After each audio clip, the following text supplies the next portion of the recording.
You know you're going uphill. All right, then the race begins. We start going down Kirkwood Boulevard, and there's where the strategy starts. Okay, for the elite runners, Kirkwood Boulevard is the start of the race. They've gotten rid of the first hill. They're testing each other. They're pacing themselves, and then they start going to work. Then we get down around the halfway point, and we go up that little track called McClellan. That's a pretty steep grade there. Well, at the halfway mark, we got the bonus, which is going to be a big incentive for these runners to get there. Then the way back, we got more mountains to go.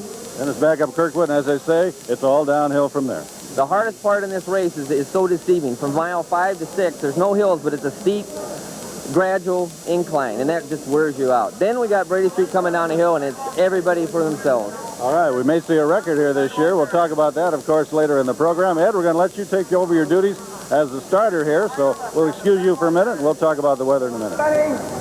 On behalf of the Quad City Times, the Cornbell Running Club, the city of Davenport, and the entire Quad City area, I want to welcome you to the 16th annual Quad City Times Big 7. There's 16,521 of you. We want you to have a good day. This is our Sweet 16 race, and how sweet it is.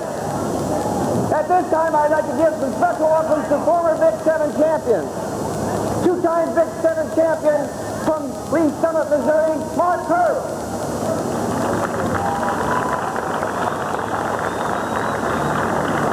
Four-time Big 7 champion and the 1984 gold medalist, Benoit Samuelson. Of course, you see Eddie Froelich there, getting ready, calling out some of the individual runners, some of the stars. Bill Rodgers back for his 11th Bix. Joan Benoit Samuelson, a 4-time winner. Dionicio Cerón out there. And the excitement beginning to build now as we're about ready for race time. Steve Burgess of the Quad City Times, the publisher, will handle the gun.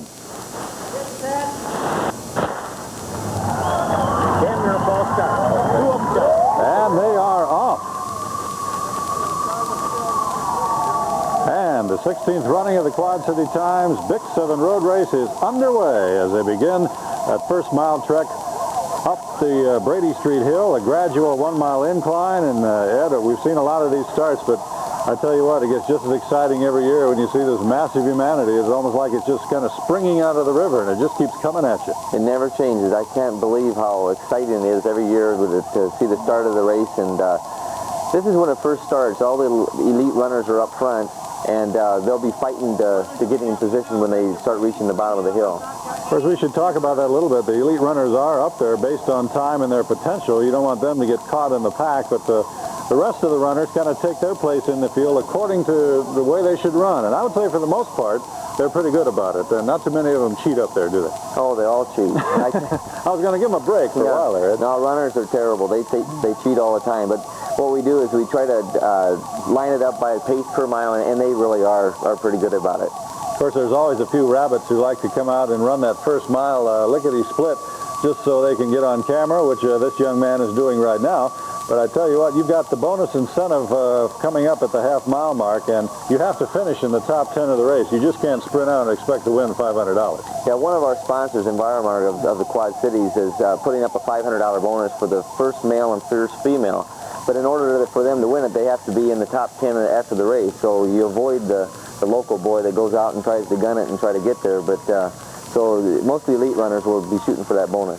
Doesn't pay to be a rabbit right now. As you see, the 16,521 runners and walkers beginning to weave their way, bob and weave, a real massive humanity, kind of like a ribbon, weaving its way up Brady Street. And, of course, a big crowd on in, once again lining both sides of the route. And always a breathtaking sight. The temperature right now, 76 degrees. Humidity, 84%. And that's always a factor here, the humidity. Last year, when we compared that, it was just ideal, perfect weather conditions. But right now, you see the 84% humidity, winds out of the southwest. Now, hardly just a breeze there at 3 miles per hour. May get a shower, too, before we're all done. But a hazy, humid day, typical July day here in the Quad Cities. Humidity could be a definite factor. Humidity is always a factor at the Big 7. Last year, there wasn't any humidity, and all the records were set. The top 5 women broke Joan Benoit Samuelson's all-time best record last year, and basically it was because of the weather conditions. Today, it's, again, a typical day for the Bix. It's hot and humid, and it'll have its toll on the runners. Here you see our early pace setters. We're whirling our way past that first mile. Steve Kogo A Kenyan, now training out of Boulder, Colorado, has taken the temporary early lead, followed right behind by Dionicio Cerón. He's the guy they all claim is the man to beat, coming off a great season. Only 24 years old, a native of Mexico, speaks very little English, but he certainly knows the road racing game. And Jon Sinclair also right there, elbow to elbow. Tom Wood a little bit in the back. You see Bill Reifsnynder with the iridescent sunglasses appearing up. So right now they're kind of gauging each other. Wouldn't you say, Ed? Yeah, Cerón is really the one we have to watch today because he's coming off of victories at Peachtree Road Race and the Cascade Runoff, which is two very big, large, really good races. And if he can win that, he's going to be very competitive today.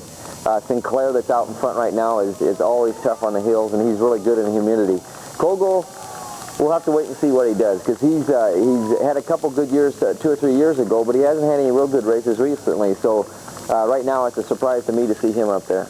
I believe he had a top 10 finish at the Peachtree, but that's been about it so far. But of course, I remember an unknown from Kenya not too many years ago, Joseph Enza, who nobody knew who he was, and all of a sudden he's come back and done quite well here. We got prize money on the line, of course, as well. $5,000 to the winner, and it breaks down $4,000 to second, $2,500 or $3,000 for third, $2,500 for fourth. There you see some of the prize money breakdowns. And as Ed mentioned, the first man and woman to reach the turnaround will get that extra bonus of $500. I think some of the runners are aware of it. Some of them may not. You get some late entries, maybe they don't get the word. So we'll see maybe when we hit that halfway point, who is aware of maybe a little sprint just to get around the bend. Okay, we're coming up to the 1 mile turn right here, and this is when we'll still have a pack of 30 to 40 runners because all these guys are really good runners. But what's going to happen is from this mile to mile 3, then we're going to see it start breaking up. The humidity is going to start getting to them. They're going to start spacing out, and then it depends on who's in good shape. Number 18, they're coming up on the right, Salvador Garcia, one of the many Mexicans we have here in this race. Of course, we got Kenya represented, Wales with Steve Jones. Really, this race is taking on an international flair. And we certainly can't forget John Campbell from New Zealand. No, we can't. Campbell is going to be in there. He's going to be in the hunt. This guy is really hungry. He's 41 years old, and he's taken the running world by storm this year. 41 years old, and he actually didn't start running, did he, till he was about 38? He had a kind of a break in his running career. He was real good when he was in his early 20s. Then he got disenchanted, left the sport, and now he's back. But he's on fire. He's back with a vengeance, and believe me, Bill Rodgers will know where he's at. Probably be looking at the back of his number for most of the day. The runners are coming up here. We're at the 5 mark. Well, you like that first mile? Fairly decent time? It was a real good time, yeah. And it's humid today. You know, they've run faster before, but for these conditions, it's a real good time. All right, the runners working their way down Kirkwood Boulevard. You see Kogo still in the hunt. There's our motorcycle camera trying to keep track of the women's runners who will fall gradually back, be about 5 minutes behind. I believe that's Margaret Groos right there. We see she's been here a few times before. And Maria Trujillo, there in the blue with the green stripes, also a Mexican native. She is living out of Scottsdale, Arizona right now, and she seems to be a real up-and-coming star here. Maria's had a good year. She was here just last year, and I think she came in 9th or 10th place, but she's really on a storm. In January this year, she won the Houston Tentacle Marathon, and then she's had real good races since then. All right, so we've got Maria Trujillo leading there in the women's race right now, and it's too close to call right now for the men. A big pack there with Steve Kogo, Bill Reifsnynder, Jon Sinclair, Salvador Garcia, all bunched, and Dionicio Cerón right in his wake. Well, the race is on. There's lots more to come. This is the 1990 Quad City Times Big 7. Don't go away.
Big 7. There you see a virtual three-man heat right now with Steve Kogo, Jon Sinclair, and Dionicio Cerón, the pre-race favorite out of Mexico, pretty much interchanging the lead about every half block or so.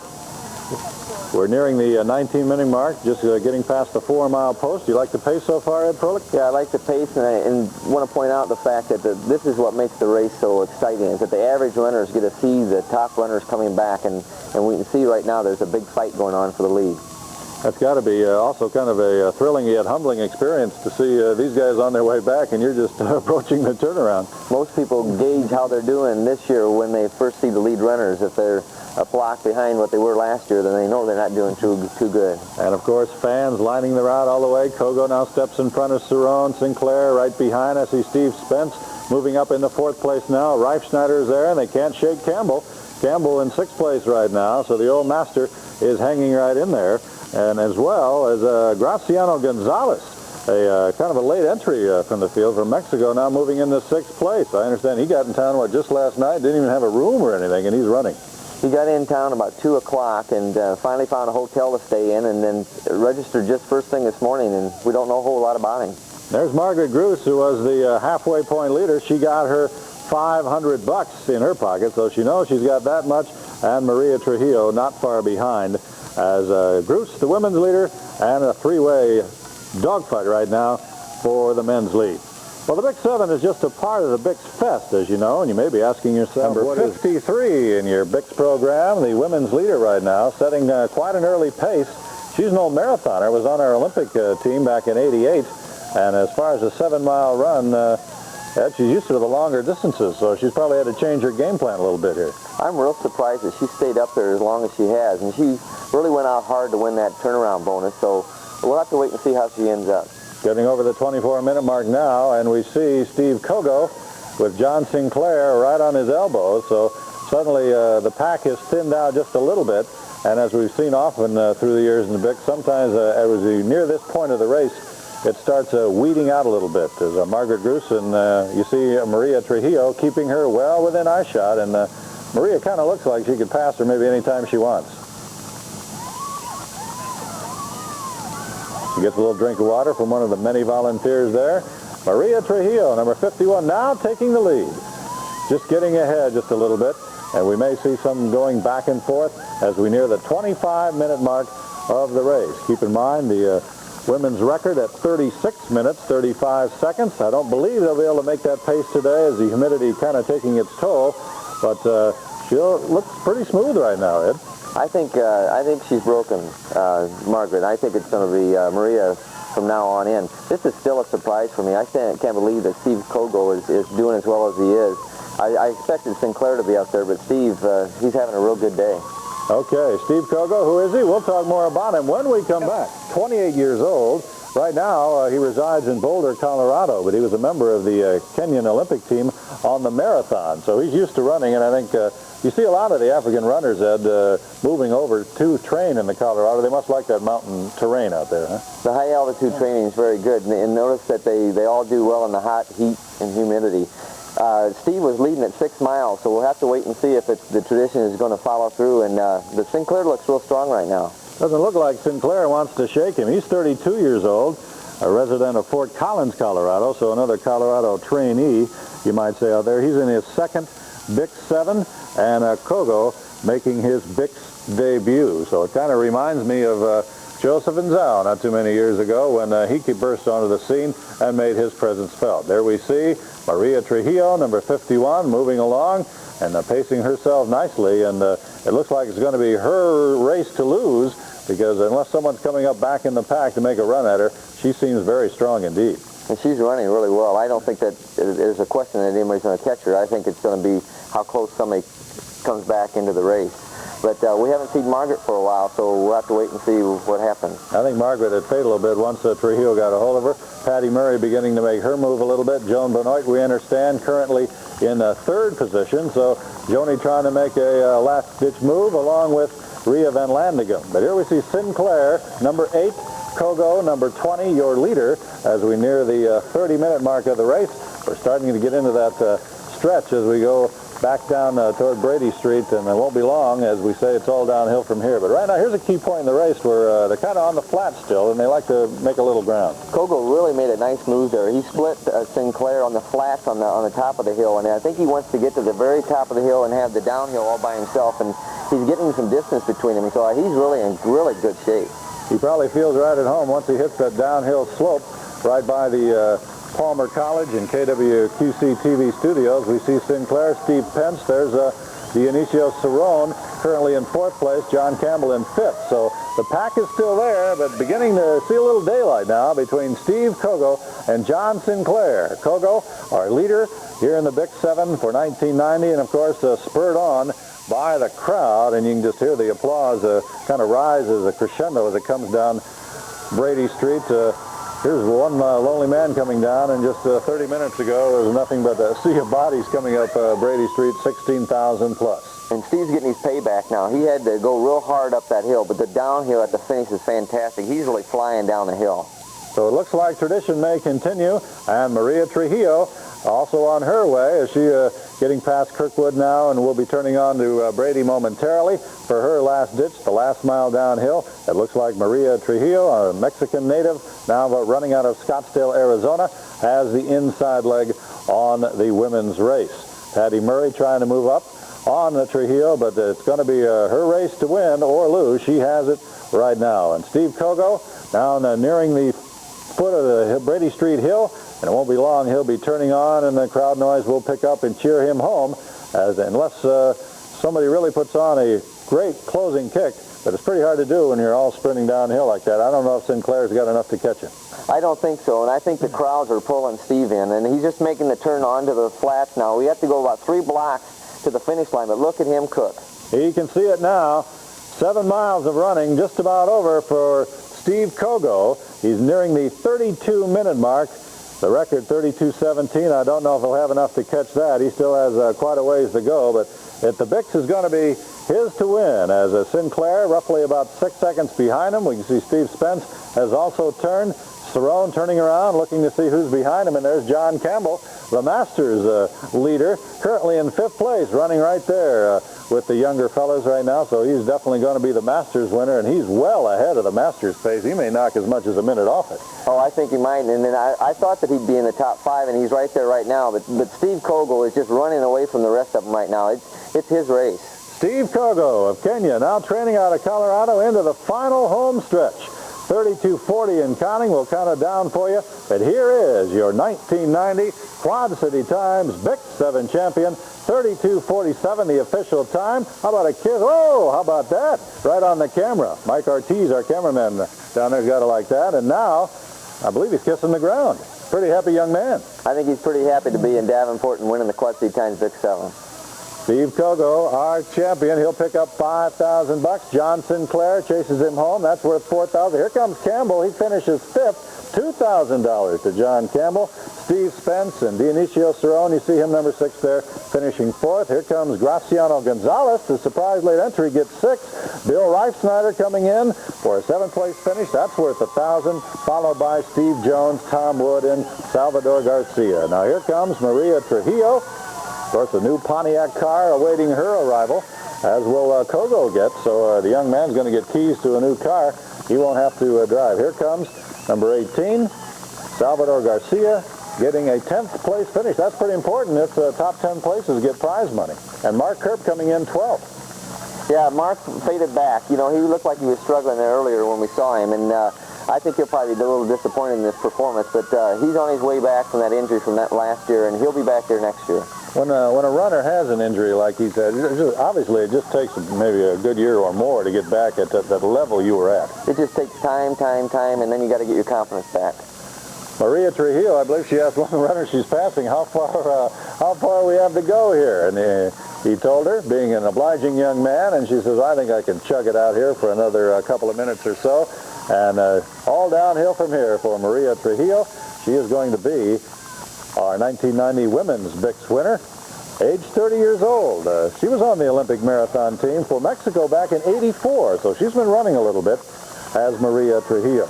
She's just coming off of a 3rd place finish in the Peachtree Road Race, and she's, like I said, she's having a wonderful year this year, and she's hitting the downhill really hard. This is her second Bix appearance. Needless to say, it'll be the one she remembers the most, as she is going to be our women's winner. Getting by the Palmer College studios and TV studios now, moving into the home stretch, and it'll be all downhill now for Maria Trujillo. Patty Murray moving up, trying to take over second place, and a pretty good battle going on for third now between Ria Van Landeghem, the Belgian bomber, and Joan Benoit Samuelson, who's up there in the top four, and Joni's more than holding her own. Joni's just doing fine. I'm really happy that she's back this year and she's running this well. She'll be in tough shape here in a couple months. $5,000 in a new car at the finish line, awaiting Maria Trujillo as she nears the finish line. And as far as prize money goes, Ed, this race here is second to none as far as some of the non-marathons. Huh? This is the largest non-marathon prize money race in the country, and it has a lot to offer these people, so they're coming in to win this race. Just non-stop crowd support as we head down to the home stretch. Maria Trujillo getting near the foot of Brady Street Hill, and soon she'll be turning onto the flat on 4th Street and heading for the victory chutes. But looks like it's hers all alone. Hard to see another woman in our picture now, although our spotters do tell us that Patty Murray of Western Illinois and Park Ridge, Illinois, has moved tentatively into second place, getting ahead of Ria Van Landeghem and Joan Benoit Samuelson. But it's all Maria Trujillo now as our motorcycle cam focuses right on her, and I don't think she even probably feels any energy loss right now. She can see that finish line, and she's ready to go for it. That downhill is just wonderful, and she has no idea in her mind that anybody's close to her, so she's just really gunning down on the hill. She's getting ready to make the left-hand turn onto 4th Street, and she'll be able to see the finish line, and there'll be no stopping her. All right, the crowd urging her on. You see them lined up both sides of the street. Now she's into the home stretch. Maria Trujillo will join Steve Kogo in Victory Lane as winners of the 1990 Quad City Times Bix 7 Road Race. John Campbell will also be there as the men's Masters winner. 37 minutes now. We will not have a new women's record, but I'm sure she could care less. She's got the keys and the cash. She has a real impressive time for this heat and humidity today. She's really running real well, and she's striking out. She's just a real strong runner. So Margaret Groos will have to settle for the $500 half-mark lap prize, but right now the big money will go to Maria Trujillo, now out of Scottsdale, Arizona. 30-year-old will be the new women's Bix champion. Going under the railroad viaduct and now heading down the home stretch. I'd say she's got about less than 30 seconds to go until she'll be in the victory lane. Superman Steve Merrick down there at the finish line. And this got to be, what, here's about 8th or 9th Bix he's been here. Look at the crowd, though. This is quite an encouragement to finish the race. Here she comes, Maria Trujillo, ready to hit the tape at 37:58, the official time. Maria Trujillo now joins Steve Kogo as Bix winners for 1990. Getting congratulatory hugs there. The women's winner, Maria Trujillo, and happy she is. Patty Murray chasing her back. She'll finish in second as Maria looks back and sees Patty crossing. And Ria Van Landeghem getting just ahead of Joan Benoit Samuelson, edging her out for third place. Patty's time 38:15, Ria 38:19, and Joan at 38:20. So quite a finish there for Joan. Also quite a battle for 5th and 6th between Barbara Moore and Marie Boyd. And they're, of course, running for about a difference of $500 as $2,000 goes for 5th place and $1,500 goes for 6th. Here they come now, and there's your top 6 on the women's race. Well, there are your winners, Steve Kogo and Maria Trujillo. We'll be back and talk to the winners and wrap things up. The finish line is behind. Okay, surprise for me. How did you win this race? What went well for you? I think I've been training out of Arizona. I live in Phoenix, and I've been training in Colorado, so the weather is nicer. And I was able to put more miles there than I would have been able to put in Arizona. Congratulations, Steve. Just talk about the race right now. What was the key? Thank you. The key was to relax and not to be intimidated with anyone. I just came here to run and relax. And I knew I was going to win it because I'm very good in hills, and I've been training for it, and I was excited to run with the best runners. And before I continue, I want to thank the Lord for being my coach. I want to thank the people in Boulder, the chiropractors helping me to heal my hamstring. I want to thank Nike for the support that they've helped me a lot, and the Power. It's been quite a finish here. for the Quad City Times Big 7. Maria Trujillo, congratulations. You got Ed Froelich here and the gentleman from Pontiac here ready to present some wheels. Ed, do your thing. It's my pleasure to introduce Mr. L. Schlesinger, General Sales Manager for the Pontiac Motor Division. L, it was a great race, and we hope to have you back next year. Why don't you introduce the winners and go on with it? Thank you very much, Ed. It really is a pleasure to be here from Detroit to present the cars to the winners. Thanks to the Quad City Times, to you, Ed, Steve Burgess, the Quad City area for having Pontiac as a part of this event. We really are an exciting division. We have exciting cars. This is truly a world-class event here. And we're really pleased to have the Grand Am, what we think is a world-class car, to present to these two winners, Maria and Steve. Congratulations to you, Maria.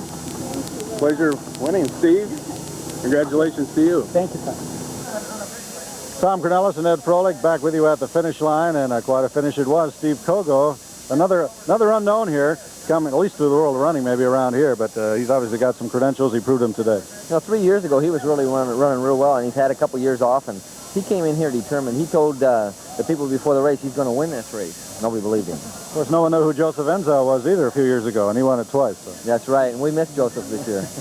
All right, Steve Kogo, the winner. His time unofficially 32:47. That is not a record. Jon Sinclair finishing second. Steve Spence third for the second straight year.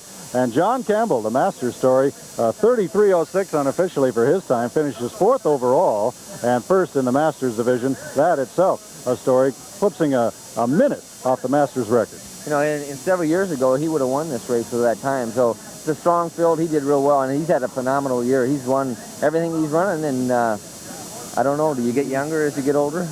Don't ask me yet. I can't feel that way. Maria Trujillo, Mexico, the women's winner, her time 37:59. I think the humidity did take a toll as far as the times were concerned about beating the records, but she's just as happy with the win and the new car. And I know you're happy to see Joan Benoit Samuelson finish fourth with a strong kick. I was very pleased, and I'm sure Joan is very pleased with that finish. So she's on her way back. We'll see her again.